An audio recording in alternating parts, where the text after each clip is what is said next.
Bon, bah, c'est bon. Allez, c'est parti. Bonsoir. Alors donc du coup, effectivement, ça va être un petit peu plus long que le talk précédent. Et donc on va parler de Cypress. Alors il y a beaucoup de choses à dire. Heu, c'est un meet-up celui-ci plutôt dédié, développeurs, automaticiens, un peu de test aussi. Je vais aborder les 3 niveaux, les 3 sujets et donc ça permet de faire le lien avec, l'ensemble, des acteurs, enfin en tout cas, qui utilisent, ou qui font du test en tout cas, avec Cypress ou qui, en tout cas, voudraient se mettre à faire du test ou du développement ou de l'automatisation avec Cypress. Alors celui-ci, c'est un talk, dédié pour ces sujets-là. J'ai un autre talk qui est plutôt dédié à vraiment la présentation de ce que fait Cypress, parce qu'il y a beaucoup de choses à dire et donc, en 50 minutes, 1 heure, ça tient pas, donc du coup, obligé de faire 2 talks. Voilà, alors on va essayer de, voilà, comme c'est indiqué ici, coder ou décoder un petit peu Cypress et voir comment ça fonctionne et avec l'intégration d'autres outils que Cypress lui-même. Alors moi, ce que je vous propose, c'est d'aborder certains sujets spécifiques, voilà, parce que ça mérite un petit peu d'attention et je voudrais porter un petit peu l'accent là-dessus. Juste, un peu de retour d'expérience par rapport à certaines choses que j'ai pratiquées. Donc un peu de PageObject et de l'AppAction, donc des méthodes différentes un peu de code, du test de composants, un peu de CI/CD, de parallélisation de tests et de l'automatisation de tests avec Squash. Voilà. Je vais aborder un petit peu tous les sujets. Alors, au niveau de développeur, peut-être qu'il y a des choses qui vous parleront moins ou pas du tout. Ça, je comprends tout à fait. Par contre, ça pourra intéresser des personnes de vos équipes, voire même votre client. Donc c'est pour ça que c'est intéressant aussi d'aborder ces sujets-là. Avant de rentrer dans le vif du sujet, un petit peu de présentation de qui je suis. Alors je fais du test et je suis dans le domaine du test depuis à peu près une vingtaine d'années. Pas plus de 20 ans, mais au moins 20 à peu près. En tant que testeur fonctionnel, technique aussi, hein, et puis automaticien plus récemment. Donc voilà. Alors dans des métiers essentiellement de la grande distribution pour la plupart, à peu près pour le 3/4, et plus récemment pour de la banque assurance. Voilà. Et donc je fais partie de UNUP, voilà, donc, petit instant promo. Euh, donc UNUP qui est une néo ESN et donc qui accompagne les clients pour la production de leurs logiciels avec des activités de design, de build et de test également. Alors ça va de l'expression de besoin jusqu'à la mise en prod en fait, voilà. Et on intervient aussi sur des domaines d'expertise tels que le web, le DevOps, la data, le mobile et l'agilité. Voilà pour cette petite présentation. Alors du coup, on va commencer à attaquer un petit peu dans le vif du sujet. Alors pour les personnes qui ne connaîtraient pas forcément Cypress, vous avez quelques aperçus ici de ce que ça pourrait ressembler, en tout cas. Quelques écrans, alors tous n'y sont pas, il y en a encore d'autres, et justement, ça fait un peu l'objet de ce que je vais vous présenter. Alors vous avez le premier écran ici qui vous permet de sélectionner vos tests, votre navigateur. Voilà, donc ce qu'il faut juste savoir par rapport à Cypress, c'est que c'est plutôt quelque chose qui est visuel, donc avec des interfaces utilisateurs, contrairement à d'autres systèmes comme Puppeteer, comme Playwright, comme Selenium par exemple. Voilà. Donc c'est un public qui peut être différent. Je vais vous en parler aussi. Donc vous avez cette première interface, vous avez cette seconde interface qui vous permet de visualiser votre test en exécution et de voir par où passe votre code. Vous avez un autre écran qu'il est possible d'activer, qui n'est pas activé par défaut, qui est Cypress Studio, qui permet de créer des tests directement dans le navigateur. Voilà, donc vous avez votre page et vous passez, vous cliquez, vous saisissez votre texte et c'est automatiquement enregistré en JavaScript, donc dans votre VS Code par exemple. Et puis vous avez une partie dashboard ici qui vous permet d'avoir vos résultats de test. Voilà, juste pour résumer un petit peu ce que Cypress. Alors pour la partie la code, purement code, PageObject, AppAction, donc deux façons de coder. J'ai envie de dire pour des publics différents. Alors je vais m'expliquer parce que moi chez le client chez lequel je suis aujourd'hui, le besoin était d'automatiser. Donc c'était le besoin primaire. La seule chose, c'est que les testeurs devaient aussi pouvoir rédiger leurs tests. Alors du coup, on a fait un POC avec différents outils et on est arrivé sur Cypress parce que les testeurs ne sont pas techniques du tout. Donc du coup, ils ont besoin de quelque chose qui soit simple à utiliser. Et ensuite, dans la façon de coder, alors j'ai testé les deux façons, quasiment au complet parce que j'avais commencé avec du PageObject au départ. Le projet grossit et donc avec des contraintes un petit peu techniques, etc., ça commençait à devenir un petit peu moins stable, moins fiable. Donc je suis parti sur la deuxième technique pour voir un peu ce que ça donnait. Et donc du coup, il y a quelques différences, ce que je vais vous montrer dans quelques écrans suivants. Alors ce sont deux exemples, avec des choses différentes. Donc là plutôt PageObject et là plutôt AppAction. Alors c'est voilà, quelques exemples, on peut faire un petit peu différemment, mais donc c'est exactement le même test, écrit différemment. Alors pour un testeur qui connaîtrait un petit peu la technique, le JavaScript, cette méthode-là serait plus adaptée. Elle est un petit peu guidée en fait, entre guillemets. Je vais vous expliquer pourquoi en vous présentant une démonstration après. Et celle-ci est un petit peu plus complexe pour quelqu'un qui ne connaît pas forcément la mécanique de JavaScript, par exemple. Voilà.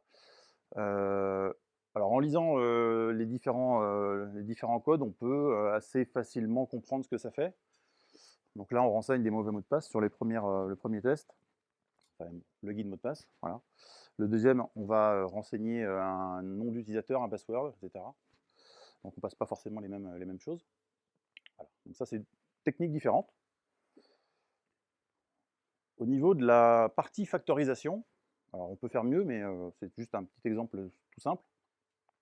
On a un peu moins de code ici au final, et c'est un peu ce que j'ai constaté effectivement sur l'ensemble du projet. En factorisant avec de l'AppAction, j'arrive à réduire le code quand même de pas mal, et aussi la maintenance au final, parce qu'on arrive à avoir des fonctions avec une même partie de code, et donc quand ça touche quelque chose, on est obligé de vérifier que dans d'autres fonctions ici, eh ben, le code il n'est pas affecté aussi. Donc du coup, ça nécessite un petit peu plus d'attention. Voilà, mais sinon, ça fait la même chose.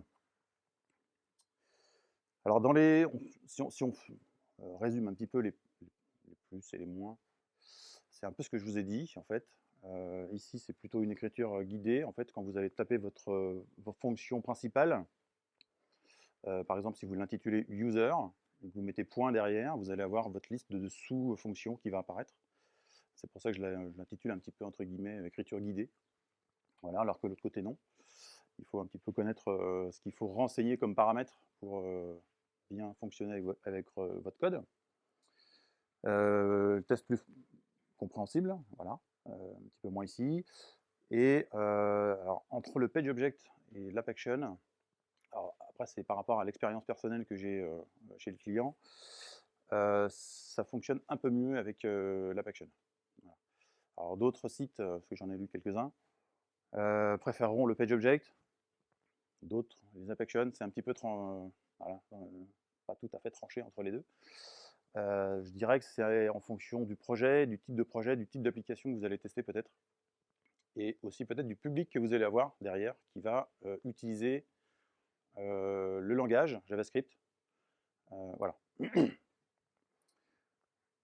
Alors, en surcouche de ça, on pourrait mettre du Cucumber. C'est ce que j'ai fait chez mon client, qui évite effectivement aux testeurs d'aller dans le code. Et donc le Cucumber, donc Gherkin, c'est un langage qui est compréhensible par tous, les devs, les automaticiens, les testeurs, les PO. Ils parlent le même langage partout.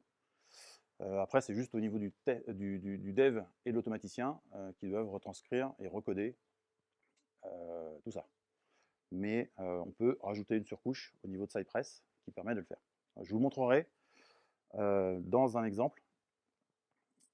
À la fin, je vais vous montrer tout ce dont je vais vous parler, je vais vous le montrer dans un exemple.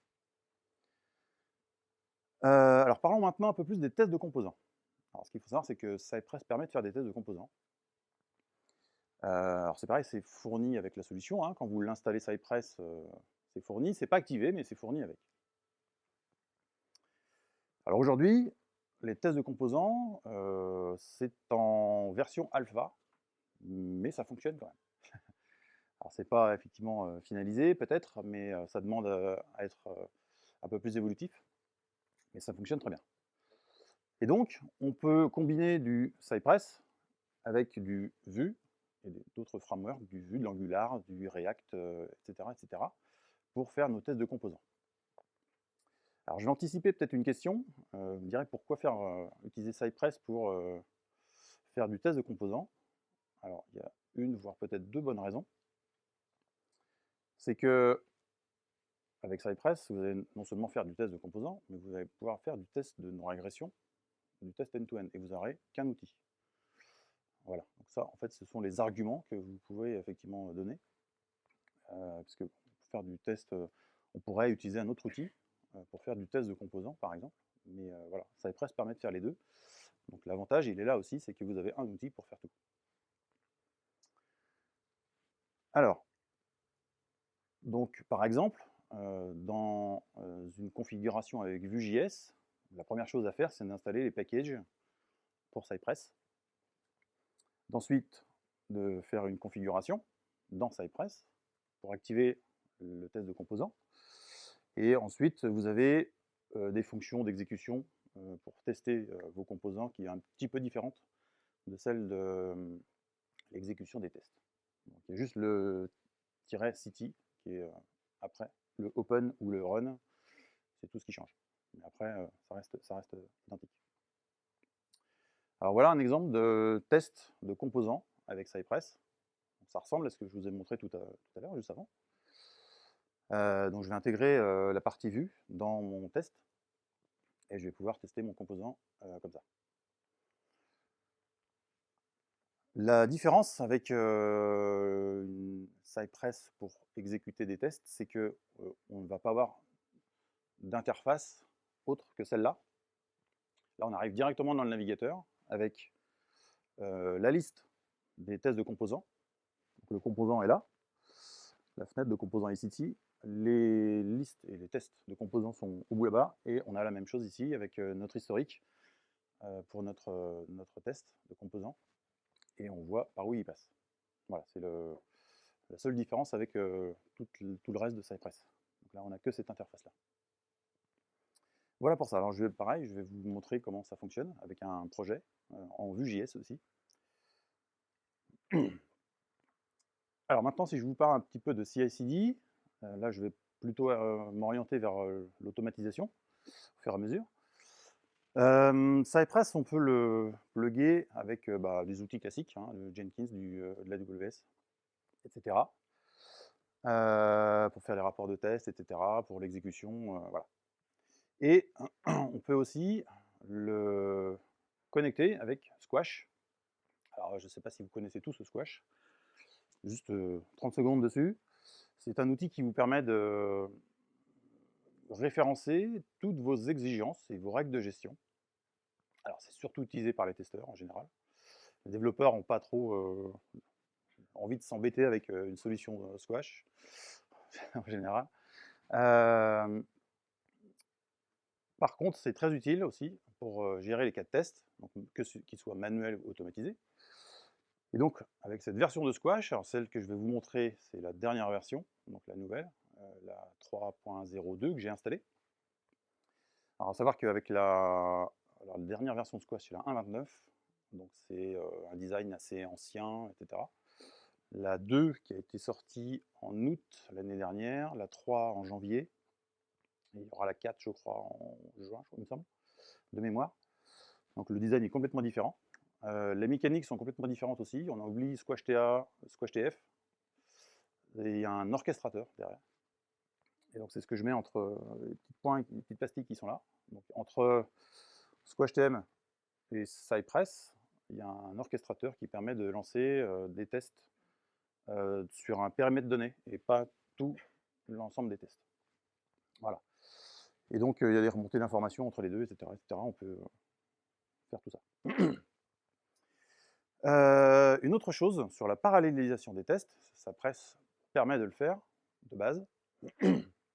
Donc c'est ce qu'ils expliquent en fait sur leur site. Hein, quand vous allez sur le site de Cypress, vous verrez ce genre de choses. Donc bon, bah, c'est tout à fait compréhensible, classique. Voilà, vous avez une machine, bah, les tests sont en série et puis vous êtes obligé d'attendre que tous vos tests passent. Donc ça, c'est une solution qui est fournie par Cypress de base. Alors il y a effectivement une partie gratuite. Alors on arrive vite à la limite de la gratuité, puisque c'est 504 tests par mois.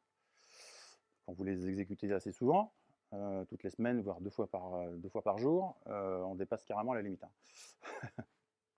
Donc du coup, on est obligé de partir sur d'autres formules. L'avantage, c'est que c'est fourni avec Cypress. Il fait du load balancing tout seul.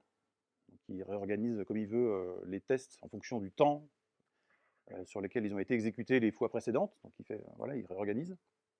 L'inconvénient, c'est que ça peut être effectivement limité pour la solution gratuite et c'est que c'est du cloud aussi. Donc ça peut être un peu gênant pour certains clients. Ça, c'est une première solution. Il y a des solutions alternatives. Ah, et hop. Une solution qui s'appelle Sorry Cypress, qui fait la même chose, quelque chose près. Qui a un dashboard qui ressemble à celui de Cypress. Vous avez une formule community, une formule pro. Alors déjà, avec la formule community, vous avez de quoi faire. Vous n'êtes pas limité au nombre de cas de test. Ça supporte différentes choses, AWS, Azure, etc. La seule chose qui peut être un inconvénient, c'est qu'il faut des Docker. Et il faut 6 Docker pour ça. Donc c'est fourni avec. Hein, quand vous installez Story Cypress, vous avez les 6 Docker qui peuvent être installés. Voilà. Ça peut être un petit peu l'inconvénient, mais ça fait la même chose. Vous avez d'autres solutions aussi. Bon, il y a Jenkins qui peut faire de la parallélisation, hein, voilà, aussi. Vous pouvez avoir des rapports de test autres que ceux-là, autres que Cypress. Voilà. Azure, vous avez un outil qui s'appelle Orchestrator ici aussi, en Node.js, et puis un Cypress parallèle qu'il est possible de faire. Alors c'est différent, mais on peut le faire aussi.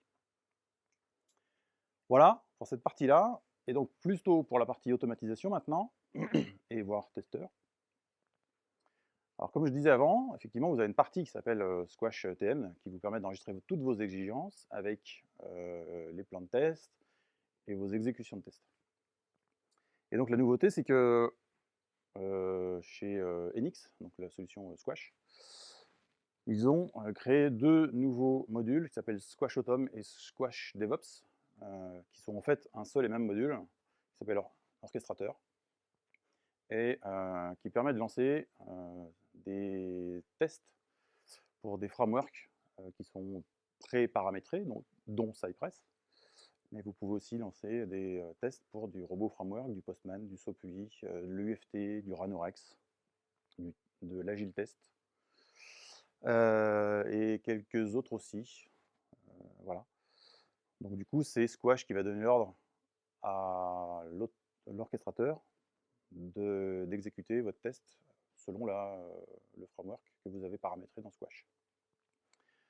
Voilà. Et l'autre solution, c'est la partie DevOps. Donc là, du coup, ça va être votre CI/CD qui va donner à l'ordre à Squash Orchestrateur et donc à Squash d'exécuter vos tests en fonction de ce qui a été envoyé.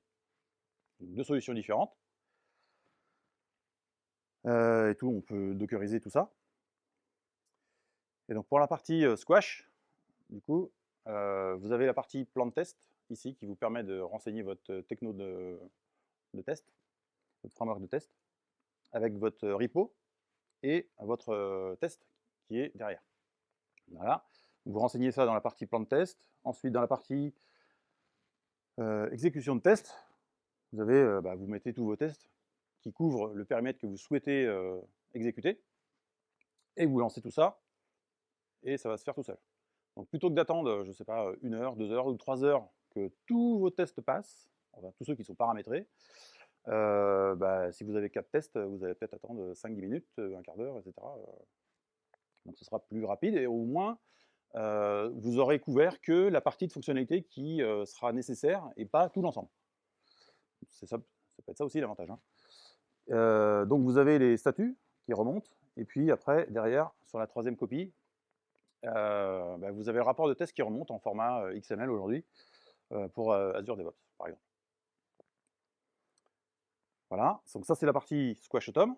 La partie Squash DevOps qui est un peu plus complexe, puisque là il faut faire du fichier JSON, il faut aller chercher, l'UID du plan de test. Il faut tout saisir en fait, il faut créer son JSON. Alors, il y a moins d'intérêt, à mon sens, d'utiliser cette, solution-là, puisque Jenkins peut le faire tout seul, AWS aussi. Donc, pour moi, à mon avis, il y a moins de sens, moins d'utilité en tout cas pour ce genre de choses. L'autre, par contre, est plus vrai, parce que là, ce sont les testeurs qui vont lancer leurs tests eux-mêmes par rapport à un certain périmètre. Voilà, vous avez une feature qui a bougé, une nouvelle feature. Si vous avez une fonction de login avec des nouveaux messages ou des choses qui changent dans cette fenêtre-là, les testeurs vont ajouter dans une campagne de test l'ensemble des tests qui touchent cette fonction de login, par exemple, et ils vont exécuter que celle-là. Donc c'est eux qui vont maîtriser plus la partie qu'ils doivent tester. Du coup, là, on n'est plus sur la partie automaticien ou dev, c'est plutôt là le testeur qui va maîtriser ce qu'il va faire et le besoin qu'il a de tester. En fait. Voilà. Et donc, je vais vous faire une petite démo avec 2 projets différents. Je ne vais pas le faire sur un seul, parce que le temps que ça s'installe, ça va prendre un peu de temps, mais je vais vous proposer tout ça. Du coup, il y a du SquashTM, il y a de l'orchestrator. Alors, j'ai un projet qui utilise donc du Vue.js sur lequel j'ai rajouté de l'Ionic Framework. Je ne sais pas si certains connaissent. Ionic Framework qui permet, à partir d'une application, soit Vue.js, Angular, React, de faire des applications mobiles directement. Et donc l'avantage de ça, c'est que avec ça, ou du React ou autre chose, vous avez une appli mobile et vous avez une appli web en même temps. Si vous gérez les deux, dans Vue.js par exemple, ou dans React, ça vous permet d'avoir qu'un seul environnement qui puisse gérer les deux. Donc du coup, c'est pas mal. Alors, on fera les questions-réponses juste après. Je vais vous montrer le projet. Je vais pendant ce temps-là lancer les dockers pour tout à l'heure.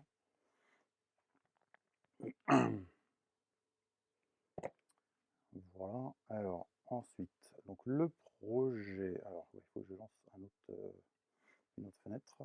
Ça sera mieux. Voilà. Donc, je vais vous montrer comment c'est configuré. Je vais vous reparler de tout ce dont je vous ai parlé précédemment. Voilà. Donc, c'est une application de conférence. Ça tombe bien. Que j'ai récupéré en fait, qui est disponible sur internet. Je ne me suis pas trop embêté à faire tout le code. Ça m'aurait pris beaucoup plus de temps. Alors, on a la partie Cypress qui est ici. Et donc dedans, il y a des sous-répertoires de configuration. Enfin, ça, c'est moi qui l'ai rajouté, mais on peut en rajouter d'autres. Les parties de téléchargement, depload, etc., etc. Vous avez une partie intégration ici. Bon, j'ai plusieurs choses ici. Et mes tests sont là. En tout cas, pour cette application-là, ils sont dans ce répertoire-là. Donc par rapport à tout à l'heure, donc le PageObject, voilà ce que ça donne, hein, c'est l'exemple que je vous ai montré tout à l'heure. Et donc quand vous commencez à taper, par exemple, alors s'il veut bien, hop,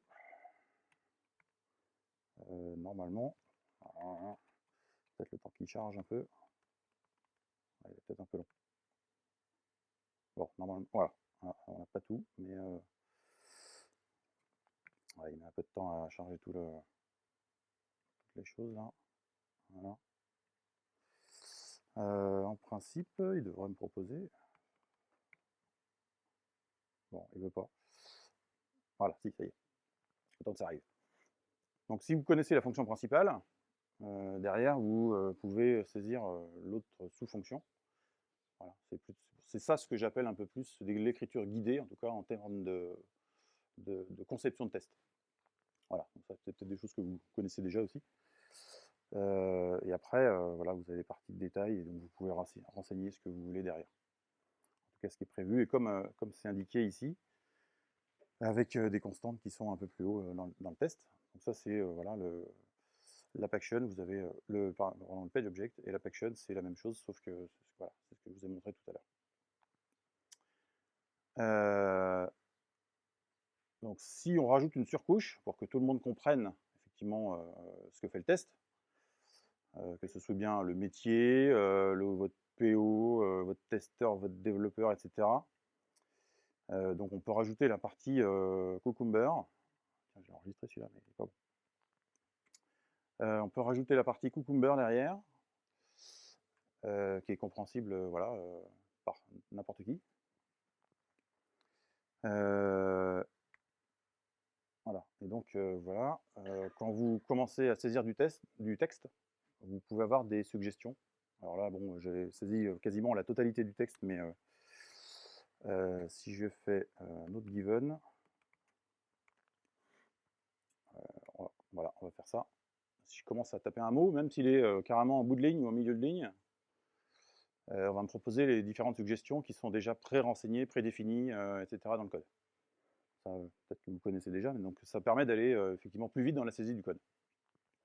Donc ça, pour tout le monde, c'est assez pratique puisque c'est compréhensible, on sait à peu près ce que fait le test en le lisant. En tout cas, si c'est bien renseigné au niveau des features et des scénarios, on voit ce que ça fait. Et donc derrière, vous avez le code qui est associé, alors soit en PageObject ou en AppAction. Tout dépend comment vous voulez le gérer derrière, après, selon votre application. Je vais enregistrer celui-là, parce qu'il est bon maintenant. Vous pouvez paramétrer, alors par défaut, il est paramétré en anglais, mais vous pouvez le paramétrer en français aussi. Il suffit juste de rajouter la langue en première ligne. Voilà, pour ça. Alors pendant ce temps-là, je vais démarrer l'appli. Voilà. Donc ce sont des possibilités de développement avec Cypress.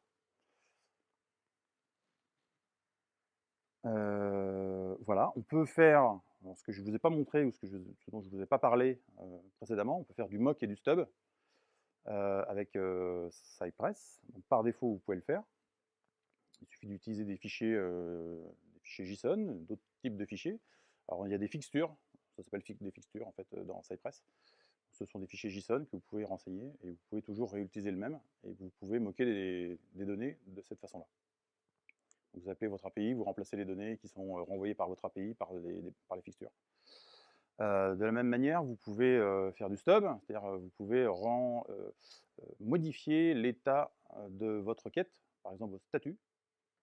Si votre requête vous renvoie à un statut 200, vous pouvez la modifier en statut 404, 500, etc.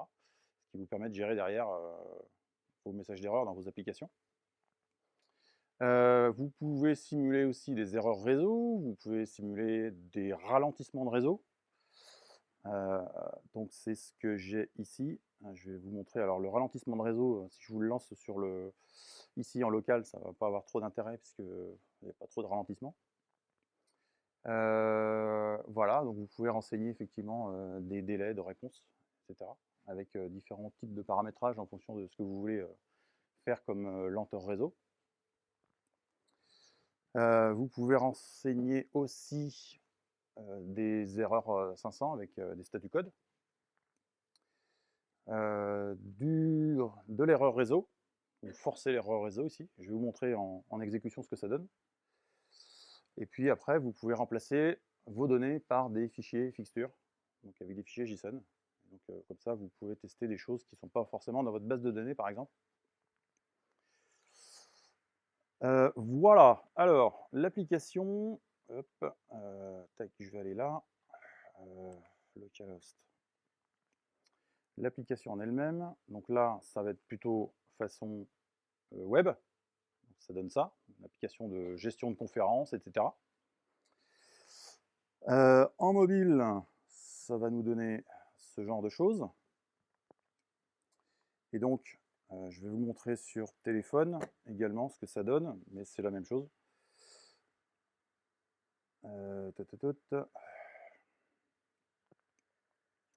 Donc non, c'est là, là. Hop.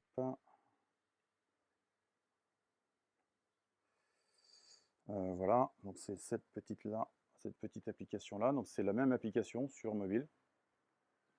Donc là, c'est sur mobile, et là, c'est en Vue.js. Et donc, l'application mobile est gérée par Ionic Framework. Il n'y a pas de code à faire. Ionic Framework gère tout. Donc vous codez votre appli en Vue.js et Ionic Framework se débrouille pour la transformer soit en iOS, soit en Android. J'ai pas fait une ligne de code là. Voilà, donc c'est exactement la même chose. Ah oui, c'est vrai, c'est pas là-dessus, c'est là-dessus. Attends. Voilà. C'est la même chose, strictement la même chose. Voilà. Et donc, sur mon poste, ça passe par Xcode, puisque tout ce qui est Apple passe par Xcode hein, de toute façon. Donc voilà. Mais ça pourrait être pareil avec de l'Android Studio. Alors, si je fais maintenant quelques exemples d'exécution de tests avec Cypress. Donc je vais reprendre la même chose. Pour les exécutions de tests avec Cucumber, je pense que vous voyez ce que c'est. Je peux vous en... Non? Non? Enfin, je vais vous en lancer un alors. Je vais faire le nom de la tête, c'est pour ça. Voilà, donc de base, vous avez cet écran-là avec la liste de vos tests. Donc ça, un testeur peut tout à fait l'utiliser, hein, il n'y a pas de problème. Il y a juste une ligne de commande, voire même pas du tout à se rappeler. Vous avez vu, j'ai cliqué juste sur le petit truc d'exécution, ça se lance. Voilà. Vous pouvez choisir votre navigateur. Donc de base, c'est Electron, qui est fourni avec. Voilà. Mais sur votre poste, si vous avez du Chrome, du Firefox, ça marche même avec de l'Opera, enfin tout ce qui est Chromium, hein, du Brave, etc. Et petite astuce aussi pour le faire fonctionner avec Safari. L'astuce, c'est d'installer Playwright, qui gère le WebKit. Et de Cypress, vous lancez Playwright, qui lui lance Safari. C'est une petite astuce. Vous pouvez faire de même avec Appium, par exemple. À partir de Cypress, on peut lancer de l'Appium. Donc, alors si je lance du Cucumber, par exemple, voilà, donc là, je vais dans mon deuxième écran. Hein, c'est un écran que je vous ai montré tout au début. Donc là, vous allez avoir l'application, donc là qui va être configurée plutôt pour l'iPhone, avec un viewport spécifique. Voilà. On va retrouver la même chose. Donc tout ce qui est à gauche là-bas, c'est mon code. On va retrouver les phrases, les given one then. Et puis là, il va exécuter le code que je lui ai indiqué. Donc c'est un test court. Hein, voilà. Il va vérifier qu'il y a bien le speaker ici. Et donc, on peut remonter dans le temps pour voir par où il est passé. Donc là, vous voyez, j'ai toutes mes phrases, etc. Là, je vais vérifier. Alors, c'est pas forcément toujours bien. Voilà, là, il va vérifier le bouton qui est en bas. On passe partout comme ça par le code. On peut faire du. Alors, où est-ce que je vais aller S'il faut que je prenne un clic. Il y a un clic, il y a un clic. Ouais, ici. Alors, je ne sais pas si je vais l'avoir. Donc, on peut faire du before et de l'after. Alors là, comme c'est assez rapide, bon, on ne voit pas trop la différence, mais parfois, on voit qu'il clique dessus et dans le after, on voit que la page est blanche ou elle est en train de se recharger, etc. Donc, on peut inspecter tout ça. Voilà. L'autre test, donc il fait quasiment la même chose, sauf que il passe pas tout à fait au même endroit. Là, on clique sur le conférencier BERT, par exemple, et puis on va vérifier que après voilà, il a bien on a bien le nom qui s'affiche avec le bon speaker. Voilà.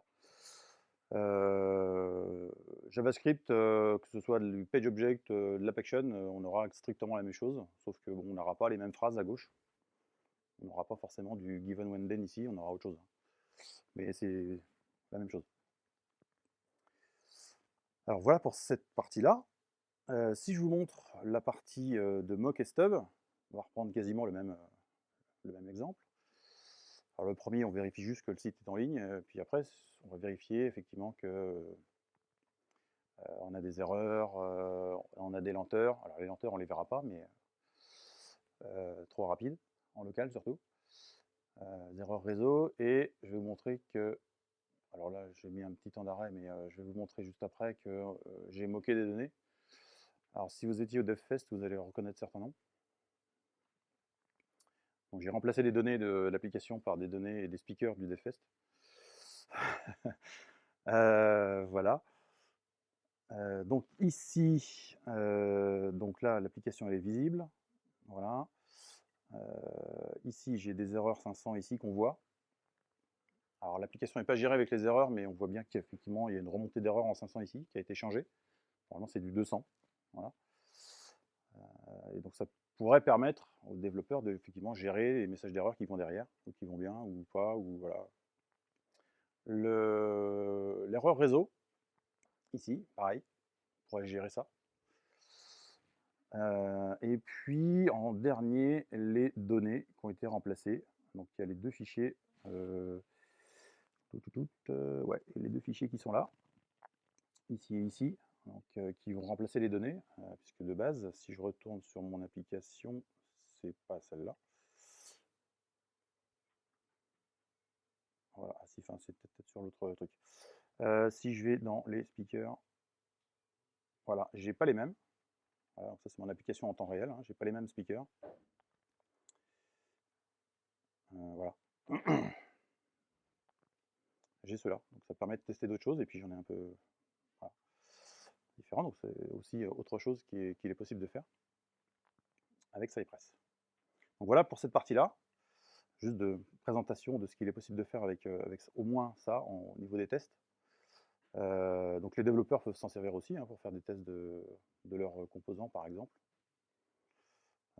Voilà, il suffit de paramétrer tout comme il faut. Ensuite, alors on va passer au test de composants. Du coup, on va changer un petit peu de répertoire. Donc toute ma partie Vue.js, elle est là. Donc, toutes mes sources sont ici, dans ce répertoire-là. Donc j'ai une partie composants.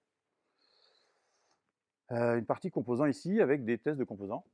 C'est ce que on va voir juste quand je vais le lancer. Il y a mes formes qui sont là, en Vue.js, etc., etc. Donc ça c'est mon test de composants, basique, hein, très simple. Là il y a un fameux Hello World classique. Et là c'est un autre test de composants aussi très simple. Voilà. Alors si je lance le test de composants, donc le Cypress pour les tests de composants, voilà. On va attendre un petit peu, mais il est un petit peu plus long celui-là à se lancer. Alors c'est en version alpha, hein, je le rappelle. Donc si vous avez besoin de faire des tests, effectivement, de composants, on peut même descendre à la partie unitaire hein, avec Cypress, avec les tests de composants. Ça s'appelle test de composants, mais on peut faire aussi du test unitaire. Alors voilà, donc ça arrive. Donc j'ai ma partie des tests qui est tout à gauche. Et donc quand je clique dessus, on va avoir la même mécanique que ce que je vous ai montré juste avant, qui va permettre de voir votre historique et puis votre composant qui est là. Et si je vais sur mon historique, je vais avoir la même chose. Voilà, on va pouvoir voir certains contrôles, et on va pouvoir aussi constater qu'il rajoute des choses, qu'il clique sur les boutons, qu'il rajoute, qu'il vérifie le texte, etc. etc. C'est la même chose, on peut vérifier des composants comme ça. Voilà pour cette partie-là. Donc là, ici, il n'y a rien de bien compliqué, hein, c'est un truc qu'il faut activer par défaut avec Cypress. Pour continuer avec cette partie de Vue.js, donc du coup, si vous voulez effectivement transformer votre application Vue.js en application mobile, donc vous avez une commande que moi j'ai paramétrée ici, qui est celle-ci là. Voilà, si on la voit trop bien. Alors comme je ne l'ai pas installé Ionic en global, j'ai été obligé de rajouter la commande npx devant. Donc Ionic Capacitor, donc on peut utiliser Capacitor avec Ionic. OpenIOS, donc ça va m'ouvrir mon application dans mon Xcode. Et à partir de Xcode, je vais pouvoir compiler pour que ça rende en application mobile. La première chose qu'il faut faire, c'est d'abord ajouter. Donc, à la place de open, il faut mettre add iOS. Ça va compiler pour iOS. Et d'ailleurs, ça va vous créer un répertoire iOS ici, avec tout ce qu'il faut pour justement l'envoyer vers Xcode et compiler en application mobile. Voilà. Vous avez la même chose avec Android. Il suffit de remplacer iOS par Android et vous avez strictement la même chose. Voilà pour cette partie-là. L'autre partie que je voulais vous montrer aussi, qui est intéressante, c'est justement l'exécution des tests avec Squash. Alors, Squash, donc là, du coup, je vais l'arrêter celle-ci, je vais me reconnecter ici. Donc là, ça va être la nouvelle version de Squash.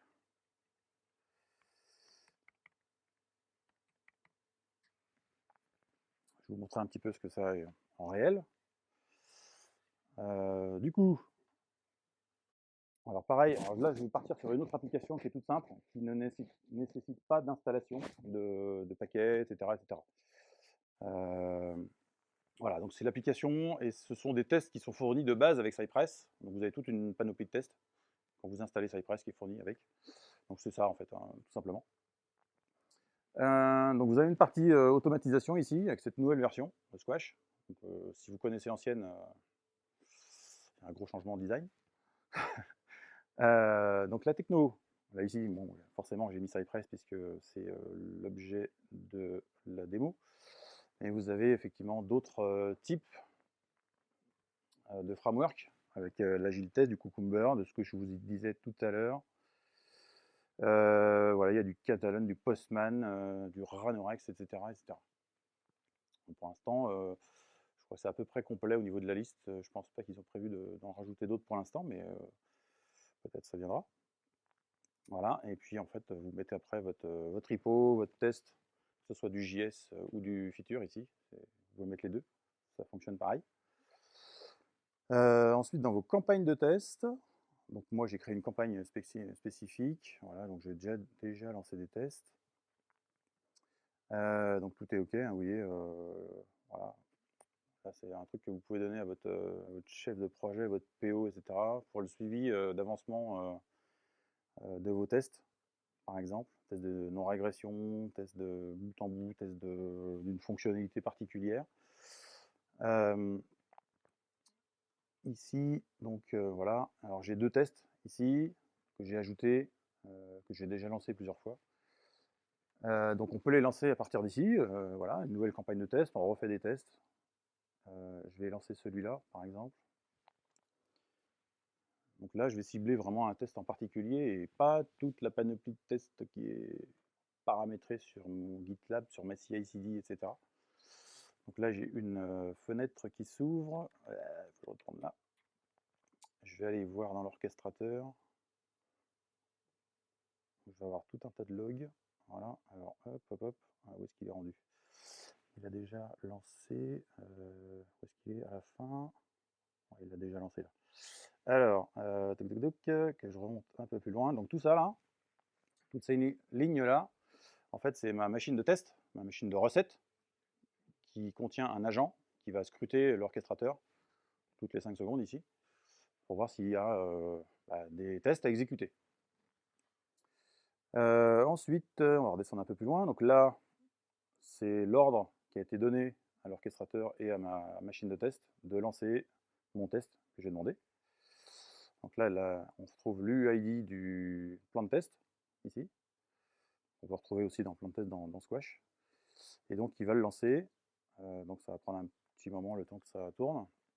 Alors, comme c'est en local et que bon, c'est des Docker et c'est pas forcément optimisé, ça prend un petit peu de temps, mais bon, on va voir les résultats qui vont apparaître. C'est comme si vous lanciez en fait votre Cypress en local sur votre machine, pas forcément dockerisé, mais sur votre machine.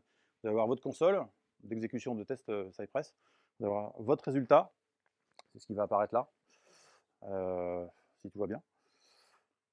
Et après, une fois que c'est OK ou chaos, votre résultat va remonter dans Squash et vous aurez votre résultat. Voilà. Donc c'est comme ça que ça fonctionne.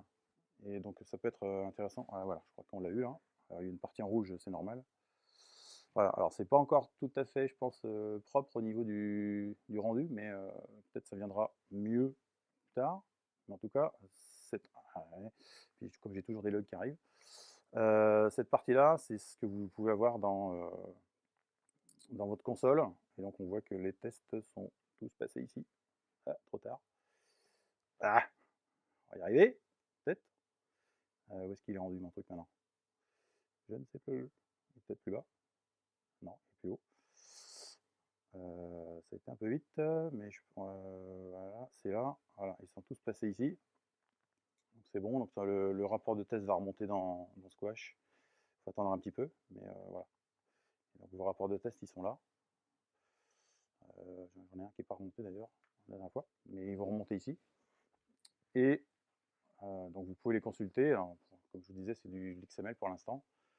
Ça devrait pouvoir remonter dans Azure DevOps aussi, ça. Et voilà. Pour l'instant, en tout cas, c'est le mode de fonctionnement de Cypress, mais je pense que ça va encore évoluer, ça va être amélioré. Il y a d'autres choses qui sont prévues là. Je crois de ce mois-ci, le mois prochain et je pense le mois de juin aussi. Voilà pour cette partie-là. J'ai fait le tour de tout ça. Voilà, ça remonte progressivement. Voilà ce que je voulais vous montrer en fait par rapport à Cypress et faire un peu le tour de ce qu'il est possible de faire, en tout cas entre un développeur, un automaticien et un testeur. Voilà, comme ça, il y a du lien qui se fait entre les trois, en tout cas qu'il est possible de faire entre les trois types de profils et communiquer effectivement d'un profil à l'autre les besoins en test, en automatisation, etc. Sachant que dans Squash aussi, vous avez un module automatisation qui permet à un testeur d'écrire son test en Gherkin, de le transmettre à l'automaticien. L'automaticien va, alors toujours dans Squash, il transmet dans Squash à l'automaticien. L'automaticien, lui, va écrire son code. Et une fois que c'est bon, il va mettre son code dans un cas de test. Et voilà. La boucle est bouclée. Voilà. Très bien. Merci.